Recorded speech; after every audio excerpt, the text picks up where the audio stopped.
afternoon. We praise you and thank you, Lord, for your goodness sapagkat alam namin, Panginoon, na patuloy kang gumagawa sa buhay ng bawat isa sa amin. We thank you and praise you, Lord, in Jesus' name. Amen. So mga kapatid, napakabilis ng panahon. Ngayon, last Sunday na tayo ng February.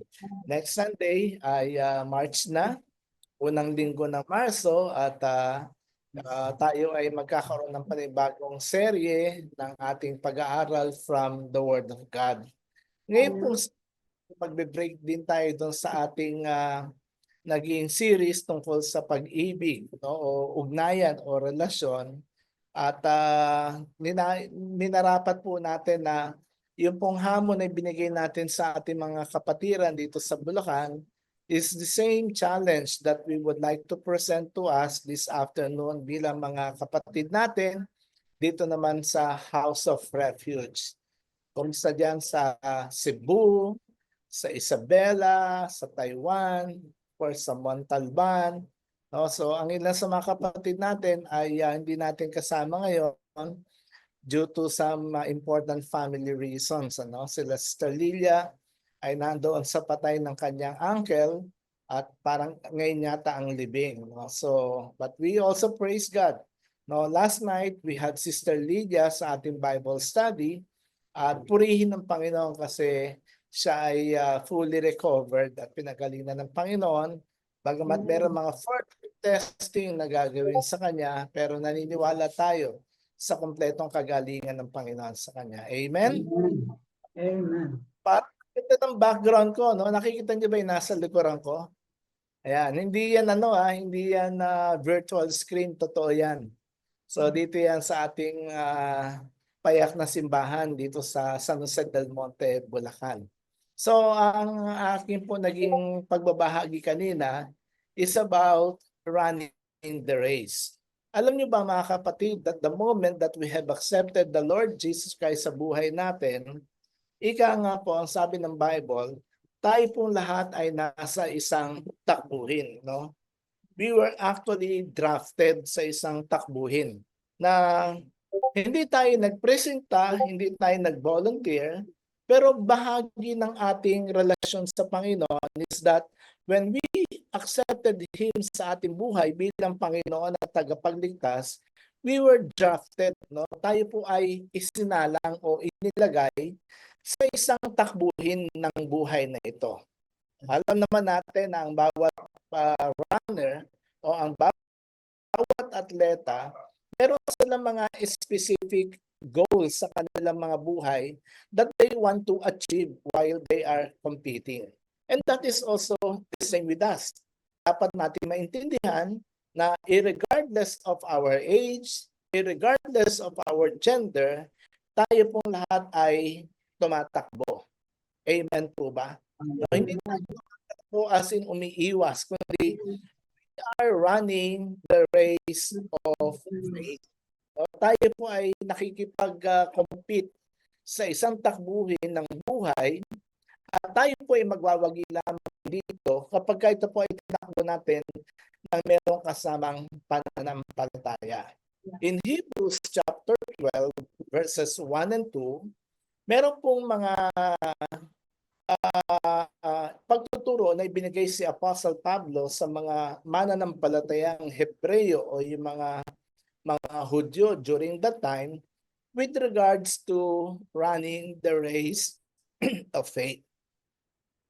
Ang sabi niya po dito sa Tagalog, napapaligiran tayo ng maraming tao na nagpapatotoo tungkol sa pananampalataya nila sa Diyos.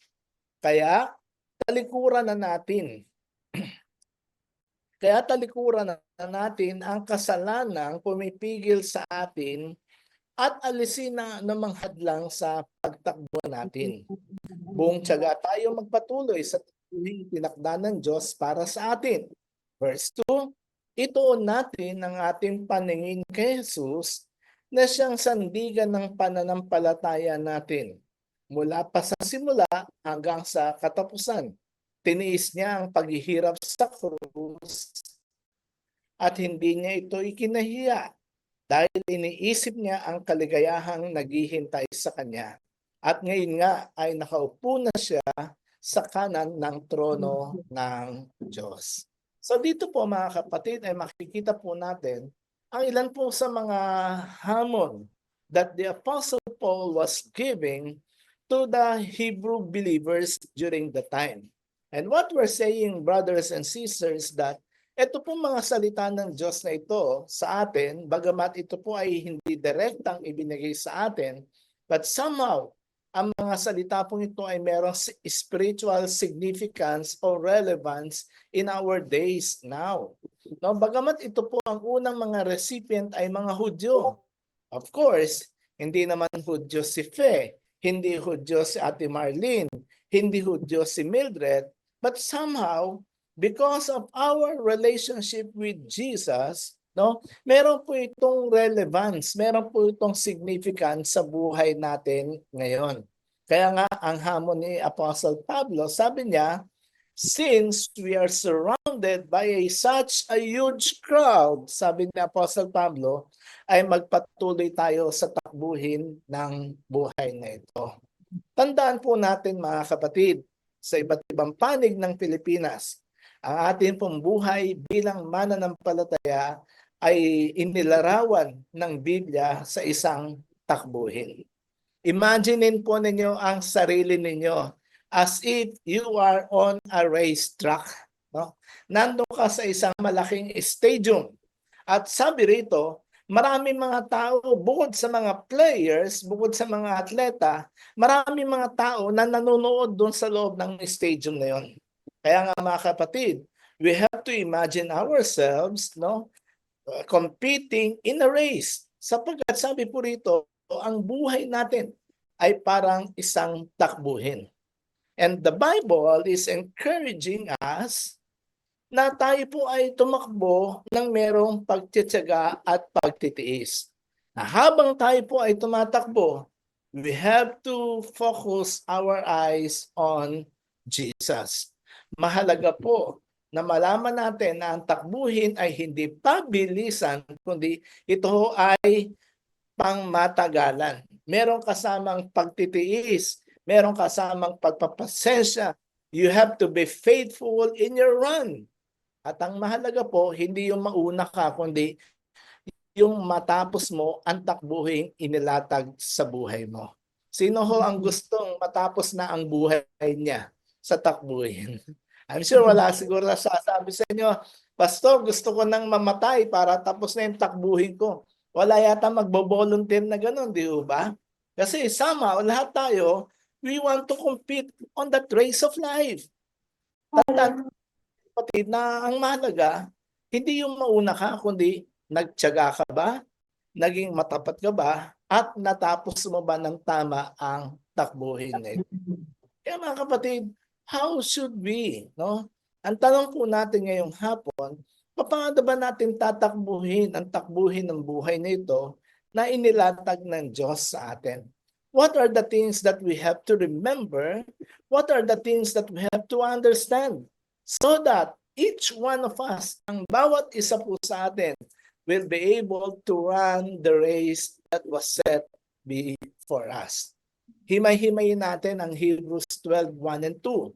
Ang sabi po dito sa una, para maging epektibo ang ating pagtakbo sa takbuhin ng buhay, number 1, we have to remember the great cloud of witnesses.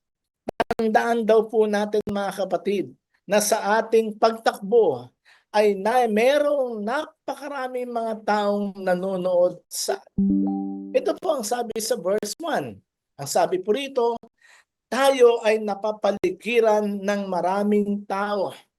Therefore, since we are surrounded by such a huge crowd of witnesses. Mga kapatid, habang tayo ay nandoon sa racetrack, habang tayo ay nandoon sa oval, nandoon tayo sa stadium, tandaan natin na habang tayo ay nakikipag-compete, maraming mga tao sa ating paligid ang nanonood sa pagtakbo na ating ginagawa. And these people, the Bible says, they are not just watching us, hindi lang po sila nanonood sa atin, kundi ang sabi po rito, nagpapatotoo tungkol sa pananampalataya nila sa ating Panginoon. Kapatid, kuminsan sa ating pagtakbo, maraming mga pagsubok, maraming mga bagay na nagpapabagal na ating. But we have to understand that these particular verses na verse na ating pong nabasa reminds us that in our race, we are not alone. Hello? Hindi ka nag-iisa sa takbuhin ng buhay. No? Ang sabi po ng Bible, maraming mga taong nanonood sa atin. Mga taong perhaps buhay, pero mas maraming mga taong nanonood sa atin na dating buhay, pero ngayon nasa langit na at sila nagpapatotoo sa atin na ang takbuhin natin tinatakbo ay kakayanin natin kapag ang ating focus ay nasa ating Panginoon. Alam niyo po, in the Bible, maraming mga faithful men and women who have run before us. Like Abraham, Moses, si David, si Pablo, and many others. In fact, sa may libro ko, meron ako isang aklat.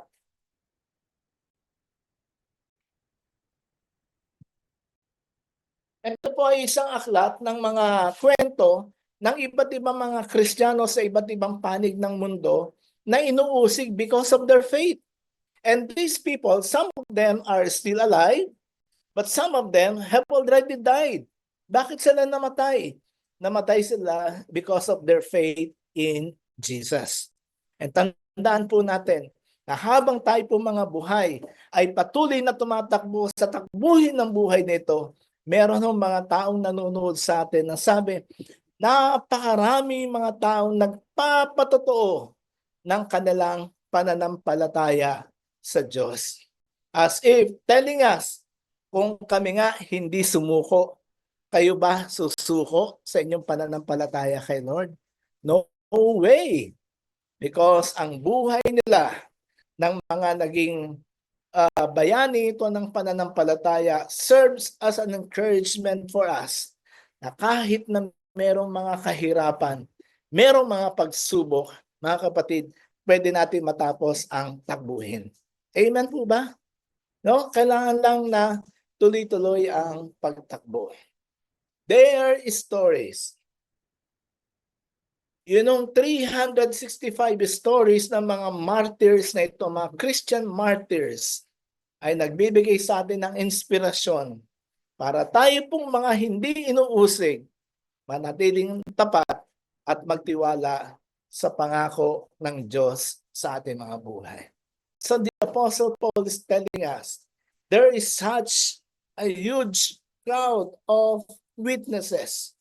Nag-cheer sa atin, sinasabi sa atin, laban, tuloy, walang titigil, magtiyaga, magtiis. Matatapos din natin ang takbuhin na ito. Pangalawa po, na sinabi ni Apostle Pablo is that aside from remembering that there is such a huge cloud of witnesses, pangalawa, para daw po tayo maging epektibo sa ating pagtakbo, sa ating takbuhin ng buhay is that we have to lay aside every hindrances, every sin na meron sa ating mga buhay. Tingnan natin ulit ang verse 1. Ang sabi sa letter B, dahil maraming mga nanonood sa atin, maraming mga nagpapatotoo sa atin, ang sabi ni Pablo, kaya nga, talikuran na natin ang kasalanang pumipigil sa atin at alisin ang anumang hadlang sa pagtakbo natin. Alam niyo po, doon po sa salita ni Apostle Pablo, as if alam ni Apostle Paul na mayroong mga sablay ang buhay ng mga Hebreyong mananampalataya. Of course, ngayon din sa panahon natin, alam din ng Panginoon na mayroong mga sablay. Bagamat tayo umaten sa House of Refuge, no? Thursday, Saturday, Sunday, alam ni Lord na may mga sablay din sa buhay natin. But here we see the Bible telling us, kaya nga, okay, talikuran na natin. Dahil kayo ay tumatakbo, nakikipag-compete kayo sa takbuhin ng buhay, sabi ni Paul, talikuran na natin ang mga kasalanang pumipigil sa atin. Hello, nandyan pa ba kayo? Di ba kagabi, pinag-usapan natin yung sa Bible study, di ba? Yung mga kasalanan na minsan sa buhay natin, we're trying to keep it, no? Akala natin hindi ito mabubulgar, akala natin hindi ito sisingaw, no? Kaya nga maaga pa lang sinasabi ni Pablo, talikuran na natin. Amen? Kasi tumatakbo tayo, nagko-compete tayo. As early as now, we have to make a decision to strip off. Tanggalin daw natin ang anumang bagay na magpapabigat sa atin para bumagal ang ating pagtakbo. Pangalawang bagay na kailangan natin gawin, mga kapatid, ay iwasan natin, alisin natin ang anumang mga bagay na pwede magpabigat sa ating takbuhin. Kung kayo runner at tatakbo kayo, meron kayong pasan-pasan na 25 kilo ng bigas, sa palagay nyo, matatapos nyo kaya? Di ba? Mahirap yun. Okay, meron kang may dala kang isang kahon ng intra. Bit-bit mo sa likuran mo, tumatakbo ka. Makakarating ka ba sa finish line? Siguro, pero it will take you hours or one day para matapos mo. Ano ang mas masarap na pagtakbo? Yung may bit-bit sa likod o yung wala kang bigat, malaya kang makakatakbo? Mga kapatid, bawat isa po sa atin dapat nating malaman na we have to lay down, alisin natin sa ating buhay ang anumang bagay na maaring magpabigat sa ating pagtakbo. We have to remove anything that will hinder our spiritual growth. Ano po yung mga posibleng bagay na nagpapabigat sa ating kasalanan? Hindi tayo sumusunod, masuwayin tayo. Worldly distractions, mga makamundong bagay na ginagawa. What else? Doubt. Nag-aalinlangan tayo. Natatakot tayo, meron tayong fear. Do you know that whenever we have doubt and fear, it weakens our faith. Not only weakens our faith, even our spiritual progress. Kasi natatakot ka, nag-aalinlangan ka, ayaw mo mag-move forward. And sometimes even our past hurts, nasaktan tayo ng iba, we're not able to forgive others, it will also prevent you from moving forward. Hindi ko alam po ano yung mga bagay na meron sa buhay natin. Pero sigurado ako, lahat tayo merong kargang pabigat sa buhay natin na dapat tanggalin natin para makatakbo tayo ng maayos. Amen po ba? Hello? We have to surrender all these things to the Lord and enjoy running in His freedom. Number 3, we have to run with endurance. So una, maraming saksi. Pangalawa, alisin na daw natin yung mga nagpapabigat. Tanggal na. Wala na yung bit-bit na isang kahon ng intra sa balikat. Wala na yung bit-bit na isang sakong ng bigas sa balikat. Binaba na. Ngayon, ang sabi naman ni Pablo, we have to run with endurance.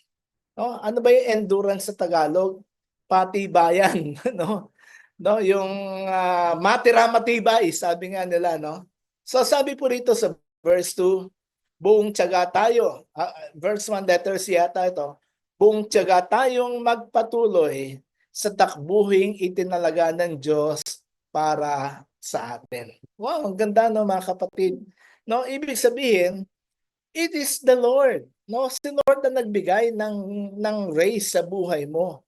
Hindi mo yan pinili, hindi mo yan ginusto. It is the Lord. Sabi rito, sa takbuhing itinalaga ng Diyos para sa atin.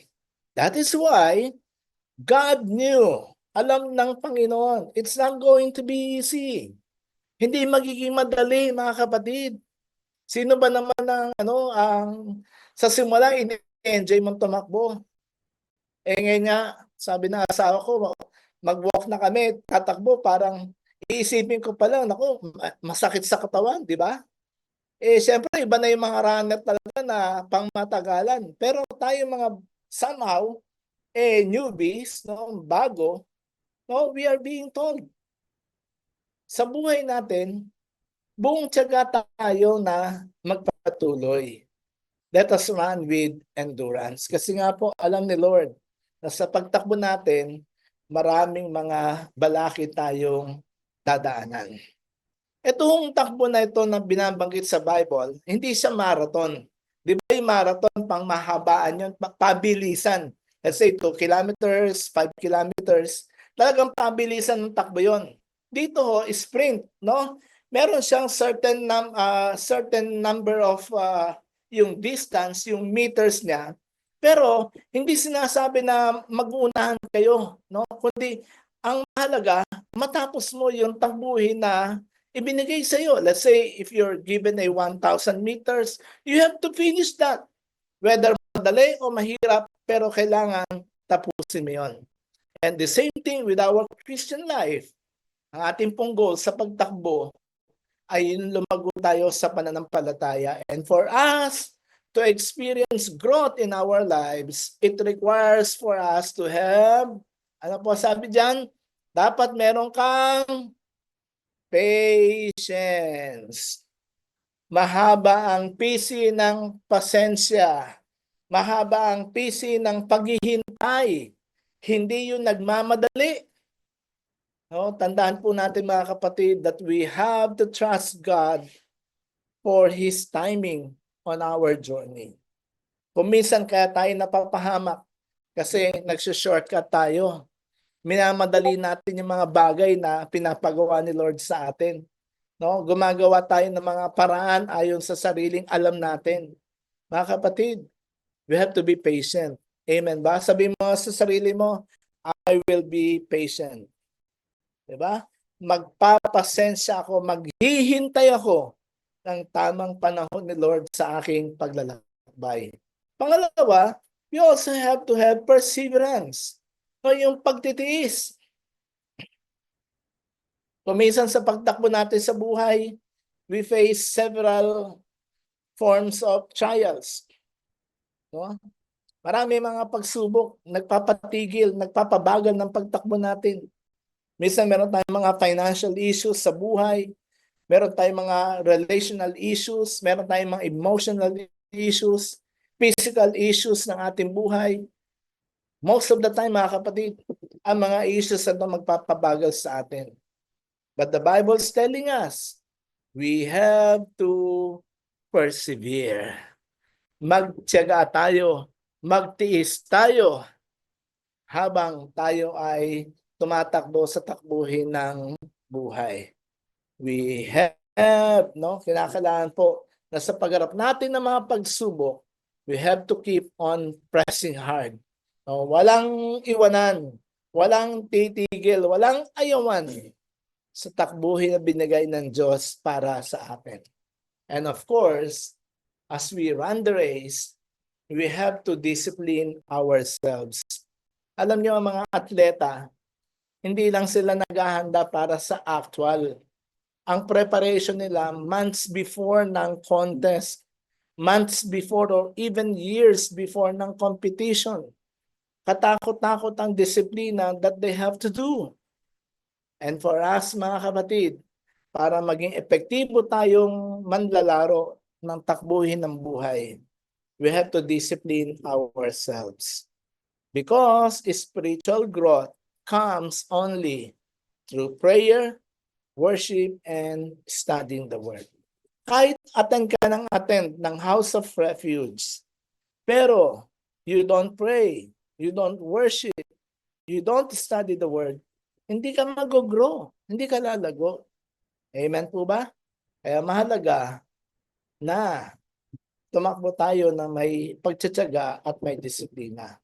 And lastly, sa verse 2, we have to fix our eyes on Jesus. Ano ba sa Tagalog yan? Ituon mo lang yung paningin mo kay Jesus. Ano po sabi sa verse 2? Ituon natin ang ating paningin kay Jesus na siyang sandigan ng pananampalataya natin mula sa simula hanggang sa katapusan. Sa English, sabi rito, we do this by keeping our eyes on Jesus, the, ano sabi dyan? Hindi ko makita. The champion who initiates and perfects our faith. Mga kapatid, ang pang-apat na bagay na pwede natin gawin so that we could experience finishing our race, becoming effective in running our race. Sabi po rito, ito natin ang ating paningin kay Jesus. Let's fix our eyes on Jesus, the ultimate model and perfecter of our faith. Bakit kay Jesus? Bakit hindi kay Pastor Wilfred? Bakit hindi kay Pastor Mario, kay Sister Lilia, Sister Grace? Mga kapatid, kami ho, yes, pwede, pero we are not the ultimate model or we are not the ultimate model of a perfect faith. Kasi marami kaming sablay din sa buhay. We are still a human being. Hindi po ako si Super Mario. Pwede ako magkaroon ng mga sablay sa buhay. As well as si Pastor Wilfred and the others. Mga kapatid, tandaan po natin na sa pananampalataya natin, kung nais mong lumago at nais mong magtagumpay sa takbuhin ng buhay nito, remember that Jesus is the author and the finisher of our faith. He is our ultimate example. Siya ang pinaka-halimbawa natin sa takbuhin ng buhay. And you know what will happen? When we focus our faith on Him, number one, we gain strength to overcome obstacles. No, nagkakaroon tayo ng lakas, nai-inspire tayo, no, na mapagtagumpayan ang anumang mga obstacles ng ating buhay. Maybe if I'm going to ask you this afternoon, ano yung mga obstacles ng buhay ninyo, marami tayong mga nararanasan. Iba't ibang hadlang, iba't ibang mga bagay that we experience, slowing our faith. Marami mga kapatid. Pero tandaan niyo po, pagka kay Lord ka nakafocus, kahit maraming obstacles, nagiging malakas ka. Amen? We gain strength in overcoming obstacles. And when we focus our faith on Him, si Jesus ang sample natin.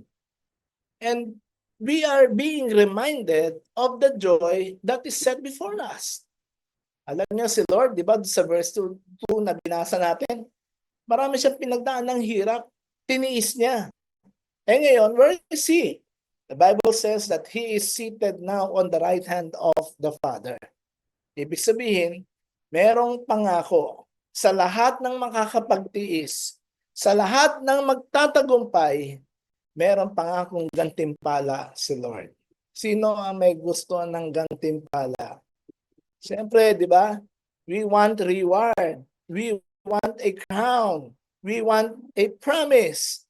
Mga kapatid, magkakatotoo to kapag tayo ay nagpatuloy sa ating lakbayin.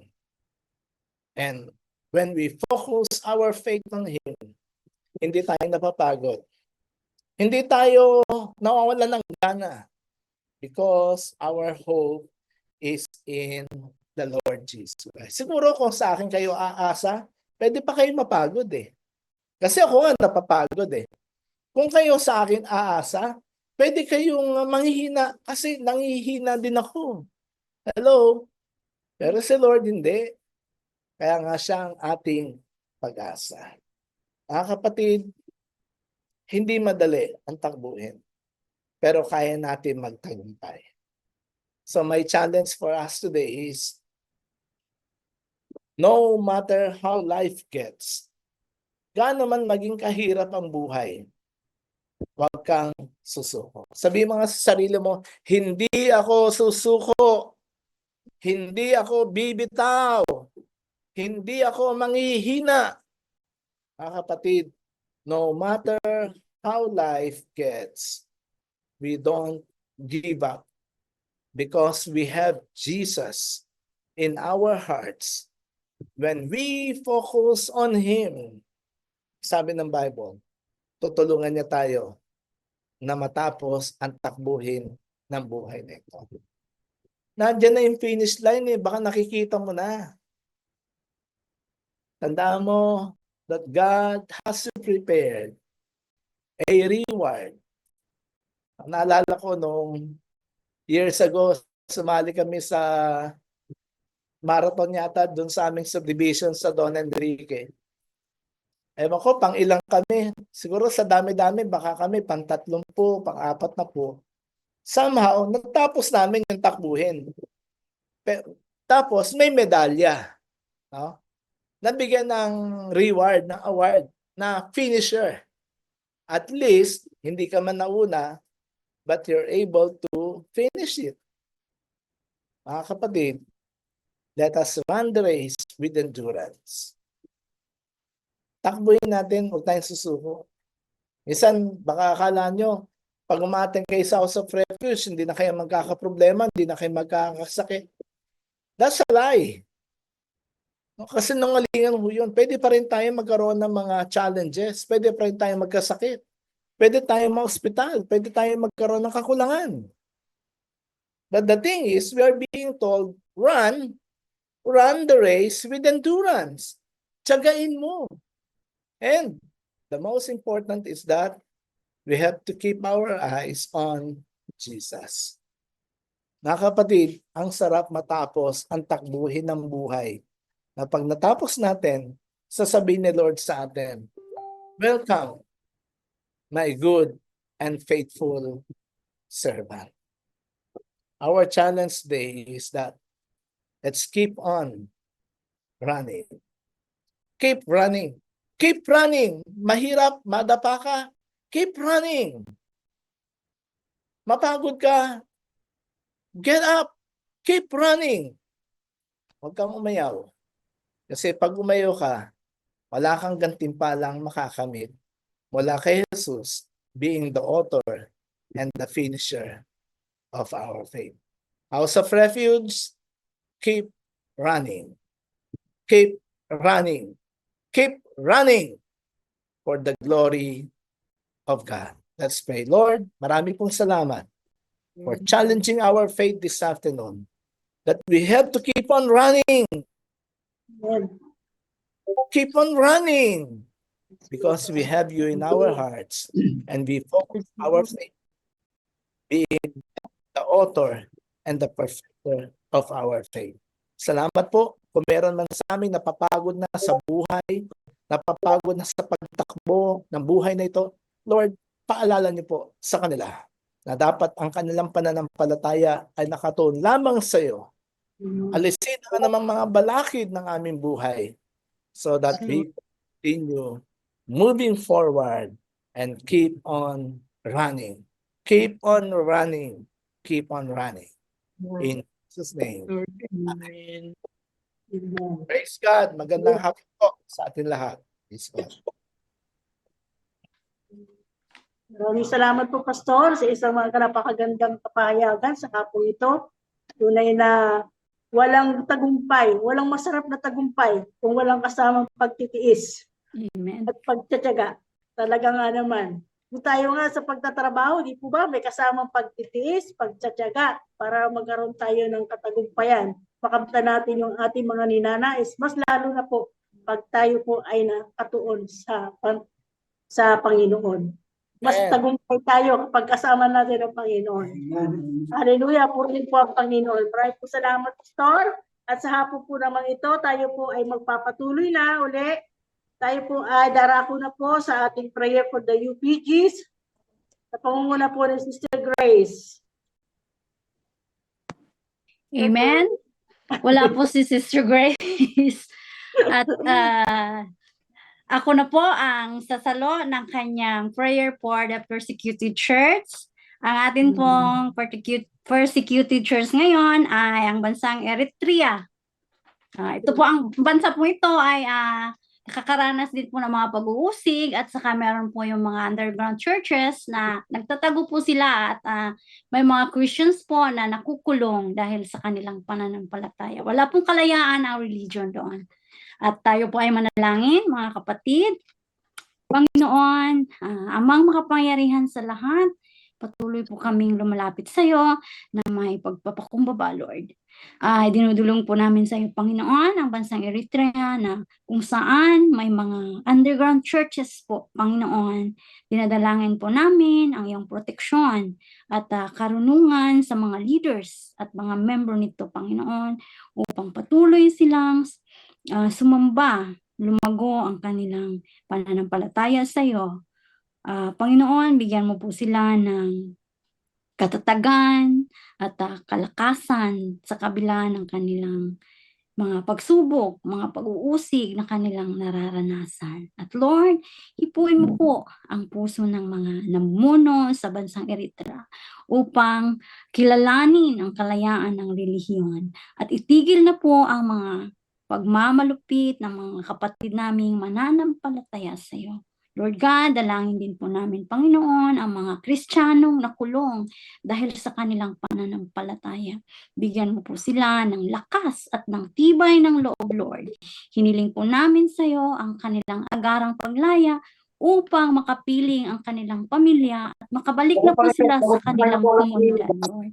Maraming salamat sa iyo, Panginoon, dahil ikaw ang aming Diyos sa tagapagligtas at nagbibigay sa amin ng pag-asa at nagbibigay sa amin ng katugunan sa lahat ng aming mga panalangin. We praise you, Lord, and we honor you. We give you thanks. In Jesus' mighty name we pray. Amen. Amen. Salamat, Sister Mildred. Tayo po naman ay darako na po sa ating offering. So tayo sin-offering si Brother Luchang po. Good afternoon, brothers and sisters. We are blessed because Jesus find us. Not we find Jesus. He find us. Remember how we can find him? Because he find us first. How we can do anything for him? Because he do everything for us. He died for us. He finished everything for us. We just only focus on him. Everything is finished, and then we follow him, and then we can run with him. We can arrive the purpose, the place, the eternal life he give us. So let's read the scripture. Luke chapter 6, verse 38. Give, and it will be given to you. A good measure, pressed down, shaken together, and running over, will be put into your bosom. For with the same measure that you use, it will be measured back to you. When we give on our volition, it bless us. Giving, remember, giving is by grace. Grace is the unmerited favor God give us. Just only Jesus give us this grace, because Jesus is a grace. So tithes and offering is a very good way to thank God, to thank our Lord Jesus, because he offered his life for us, so that we can become righteousness of God in Christ Jesus. Let's pray. Our Father in heaven, we pray for the opportunity to be generous and to be a channel of God's blessing. Thank you, Father, for your blessing in our life and our family. We pray that you would make us more generous and that we would always give with a cheerful heart. We ask, Abba Father, make us a channel of your blessing. wherever we go. In Jesus' name we pray. Amen. Amen. Salamat po, Brother Yuchang. Tayo naman po ay darako na po sa ating prayer for the nation and closing prayer. Hallelujah. Ay, sorry po. Yung po sa Taiwan, you can give you tithe and offering on site, or you may have it pick up to all deposit. Please contact Kuya Yuchang. Dito naman po sa Pilipinas, send po sa akin po, Sister Marilyn Almahal sa 096161-21030. God bless a cheerful and faithful giver. Maraming po salamat. Tayo naman po ay darako na po sa ating prayer for the nation in closing prayer. Dahil po wala po si Kuya Vic. Ako na lamang po. Sige po, tayo po ay manalangin. Hallelujah, Panginoon. Patuloy po namin dinudulog sa inyo ang bansa, Panginoon, lalo na po ang bansang Pilipinas, Panginoon. Nakikita po niyo ang aming sitwasyon, lalo na po ngayon sa nalalapit na eleksyon, na gano'n na lamang po ang mga maririnig mong kasamaan ng kung sino-sinong tao, Lord God, nagpapasaring akala nila'y mabubuti sila, Panginoon. Lord, nakikita mo ang kanilang puso, Panginoon. Tanging ikaw lamang, Panginoon, ang tanging makapagkikilos sa kanila po mga buhay, na baguhin ang kanilang puso't isipan, Panginoon. Na magkaroon po kami, Panginoon, ng isang maayos, malinis na halalan, Panginoon, sa darating na May 12, Panginoon. Ihahanda mo po ang bawat isa sa amin, Lord God, lalo na po ang mga butante na maging matalino sa pagpili ng lahat ng iluluklok, Panginoon, na mamumuno sa aming bansa. Natunay na mayroong pagkatakot sa iyo at pagkakilala sa iyo, Panginoon, na marunong sumunod, Panginoon, sa mga panukala na ikagaganda at ikaayos ang aming bansang Pilipinas, Panginoon, upang maranasan namin, Panginoon, ang tunay na kasagana at kapayapaan sa bansang Pilipinas. Lord, napakapalad po kapag ang namumuno ay tunay na may pagkakatakot sa iyo, Panginoon. Lord God, hallelujah.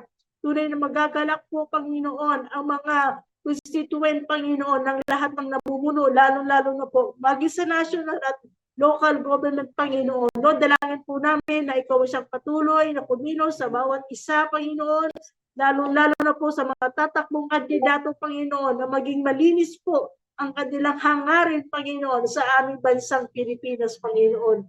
Lord, maraming po salamat sa inyo. Pagpalaan niyo po ang bansang Pilipinas, Luzon, Visayas, Mindanao, Panginoon, na ikaw ang itataas, ikaw ang kikilalanin, Panginoon, na tanging aming tagapagligtas na si Kristo Jesus. At higit sa lahat, maging sa buong mundo, Panginoon, ikaw ang kilalanin. Ikaw ang matatanyag, Panginoon. Hallelujah. Sapagkat ikaw ang aming Diyos na makapangyarihan sa lahat, Panginoon. Purihin ka, Panginoon, ng lahat ng tao sa mundo. Hallelujah. Salamat po sa iyo, Panginoon, at maging sa hapong ito, maraming po salamat, Panginoon, sa isang maganda at matagumpay na gawain mo, Panginoon. Maraming po salamat, Panginoon, at sa mga salita mo na patuloy nagpapaalala sa amin, Panginoon, na sa amin takbuhin. Hindi po mahirap man, Panginoon. Ngunit alam namin na kasama ka namin, Panginoon, na mayroong pagtitiis, ngunit kung ikaw magtatyaga, mayroon kaming matatanggap na gantimpala, Panginoon. Lord, salamat po sa iyo, dakilang Diyos.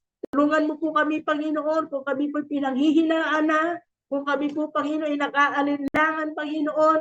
Lord, ikaw ang aming kalakasan at ikaw ang nagbibigay ng pag-asa sa bawat isa, Panginoon. Muli mong itatayo kami, Panginoon, kung ang bawat isa sa amin ay nagkakaroon na po ng kahinaan, Panginoon, nang hihina na sa mga tiisin, sa mga problemang dumarating sa buhay ng bawat isa sa amin. Lord, marami po salamat, Panginoon, sapagkat ikaw ang aming kasama, ikaw ang aming laging kaagapay, Panginoon. Hindi mo kami iniiwan at hindi mo kami pinababayaan, Panginoon. Lord, marami po salamat sa iyo, dakilang Diyos na buhay. Sa iyo po namin binabalik ang lahat ng papuri, sa salamat at pagsampa sa pangalan ng aming Panginoon Jesus. Amen. Thank you, Lord. Hallelujah. Purihin po, Panginoon, at tayo naman po ay darako na po sa ating doxology. Hallelujah.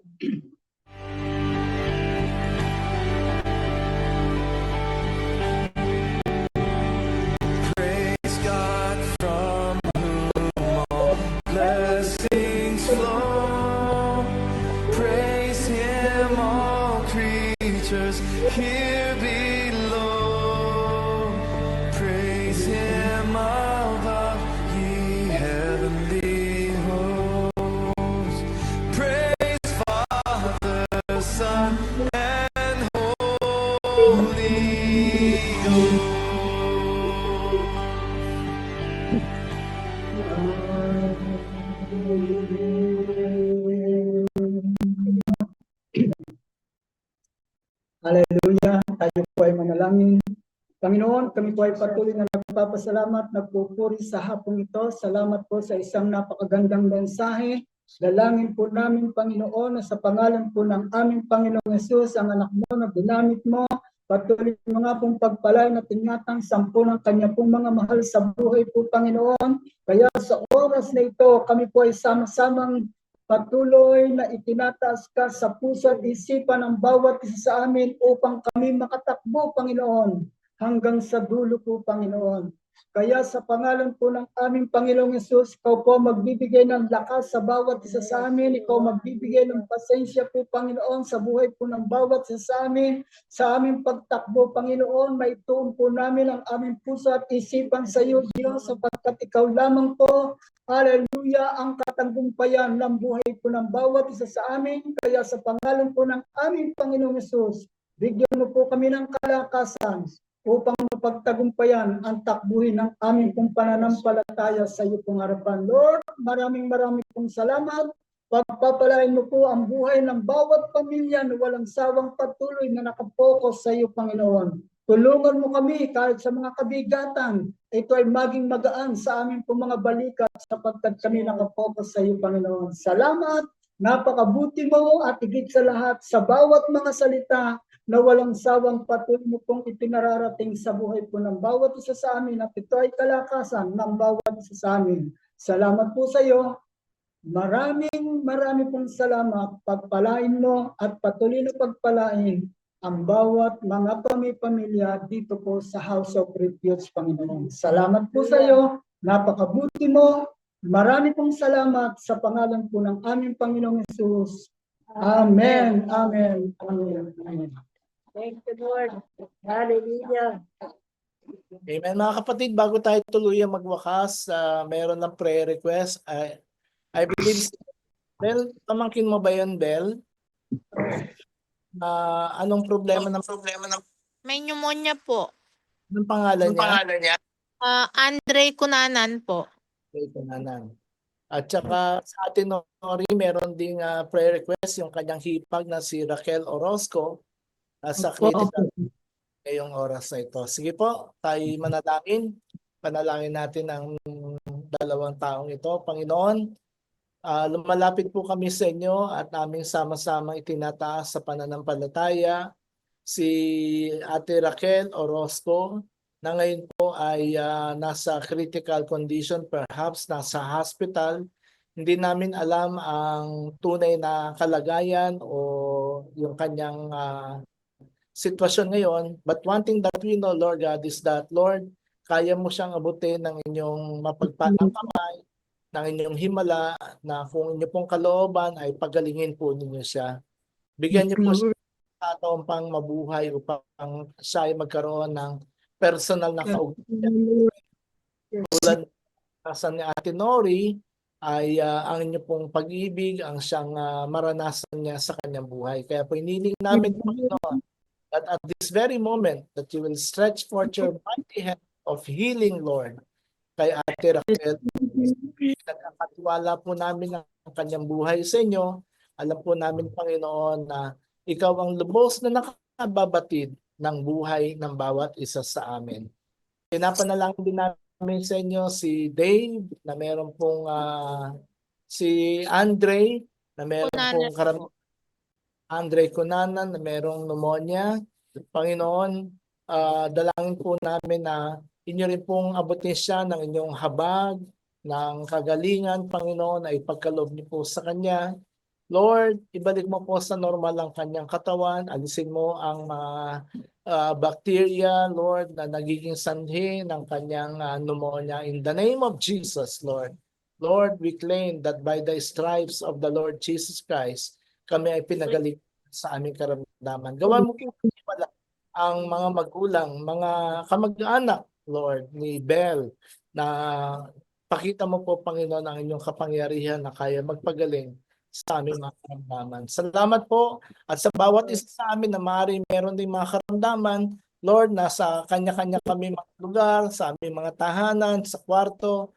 Lord, I pray that your hand will be stretched forth, Lord God, sa bawat isa sa amin. Ang sitwasyon ng aming katawan, merong mga sakit, discomfort, Lord, let your healing flow. Even, Lord, yung provision sa may mga pangangailangan, Panginoon, abutin niyo po ang mga pangangailangan ito. You are our Jehovah Jireh. You are the God who provides for all of our needs. Salamat po. We thank you and praise you, Lord God, for everything that, Lord, you have done in us. Ang aming commitment that we will keep on running. We will keep on running. We will keep on running and continue your name for the glory of God. Pagpalain niyo po ang ginagawa ng aming mga kamay. Mga trabaho, konting negosyo, Panginoon, palakihin niyo po at pagpalain po ito para maging pagpapala sa ibang mga tao. Salamat po ng marami, Panginoon. Sa iyo ang lubos na pagluwalhati at pagpaparangal. In the name of Jesus Christ we pray. Amen. Amen. Amen. Praise God. Amen. So, tayo pa si Lord sa buhay natin. God bless you, mga kapatid. Bless you. Thank you po, Pastor.